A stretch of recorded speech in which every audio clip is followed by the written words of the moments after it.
Доброе утро! В эфире национального телеканала специальный выпуск новостей. Сегодня самое главное политическое событие для всех граждан страны – выборы президента России. В одной только нашей республике 137 избирательных участков уже открыли свои двери перед избирателями. Важность этого дня осознает каждый житель региона. Избирательные участки сегодня будут работать до 20 часов. За 12 часов свой голос за будущего президента страны отдадут более 200 тысяч жителей нашего региона.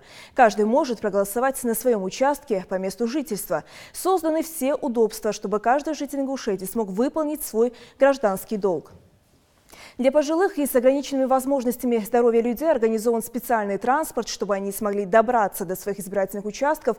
Также по поручению главы Ингушетии Нузбека Евкурова в правительстве региона создан и функционирует оперативный штаб в целях координации оперативного реагирования на обращения о нарушениях в обеспечении бесперебойного электро-, газа- и водоснабжения, телефонной связи и сети интернет на период проведения выборов.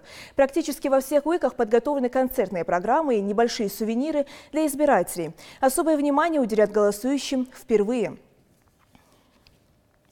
Ну и в центре избиркома Ингушетии находится моя коллега Лилия Измайлова. Она нас ознакомит с первой информацией, которая есть к этому часу. Лилия, тебе слово. Итак, мы находимся в избиркоме, куда стекается и где будет обрабатываться вся информация с избирательных участков. И более подробно нам об этом поведает консультант избирательной комиссии Рустам Евлоев. Рустам. Доброе утро. К 8 часам к нам поступила информация со всех 9 территориальных комиссий республики, что все 137 избирательных участков республики открылись, голосование уже началось, погода сегодня прекрасная, призываю жителей пойти на участки и голосовать. Действительно, сегодня очень ответственный день, особенный для всех нас день. Сегодня выборы президента Российской Федерации, и, как заметил Рустам, погода нам в этом благоволит, поэтому все на выборы. Ну, первые предварительные данные о ходе голосования мы получим после 10 часов. Оставайтесь на национальном. Но наши корреспонденты находятся на всех избирательных участках с самого утра. Как проходит голосование? Смотрите далее.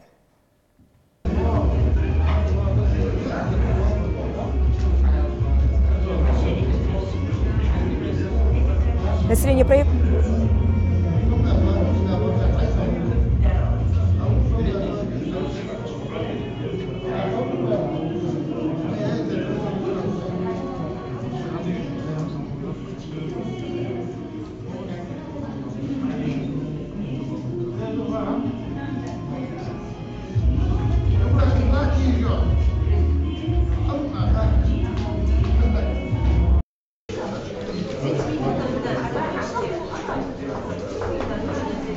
И наблюдать этот процесс мы можем через видеокамеры на специальном сайте. Как мы видим, люди проявляют активность, отдают свой голос за своего кандидата, выбирают будущее.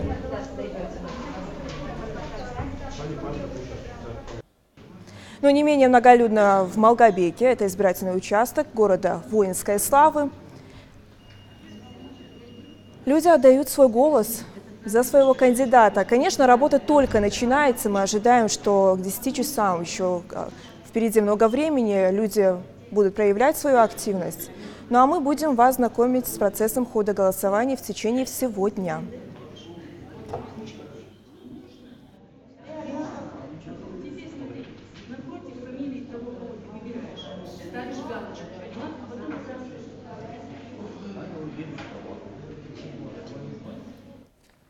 Но на всех избирательных участках в день президентских выборов пройдут сельскохозяйственные ярмарки. Они будут осуществлять продажу с 10 часов утра и до 15 часов дня.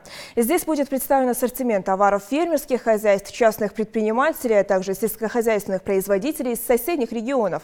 На ярмарке будут представлены мясомолочные и колбасные изделия, овощи, фрукты, разные сорта орехов, напитки, кондитерские изделия и товары повседневного спроса. В Магасе будут осуществлять работу 9 избирательных участков, в том числе Центр культурного развития, гимназия Марем, лицей и Центр образования.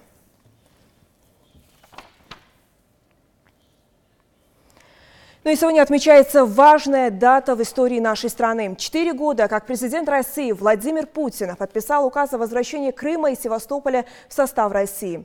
Этому историческому событию предшествовал общенародный референдум в Крыму, на котором 97% жителей полуострова проголосовали за возвращение в родную гавань и декларация о независимости, принятая 11 марта 2014 года. Парламент Крыма провозгласил независимость республики, после чего Симферополь обратился к Москве с просьбой включить полуостров в состав России в качестве нового субъекта. Сегодня наши два региона связывают тесные дружеские отношения, которые способствуют налаживанию и торгово-экономического, и научно-технического, социального и культурного сотрудничества. Доказательством сплоченности послужила и передача нашему региону на безвозмездное пользование пансионата «Евпатория».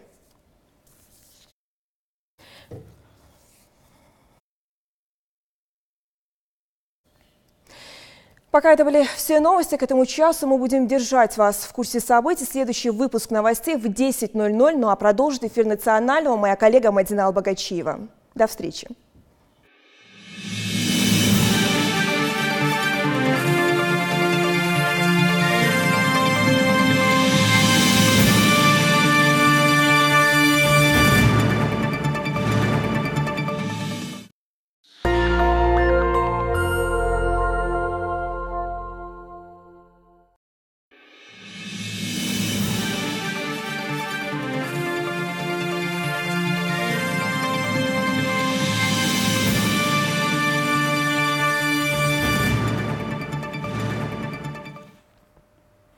Доброе утро, это новости 24 в студии Мадина Албагачиева.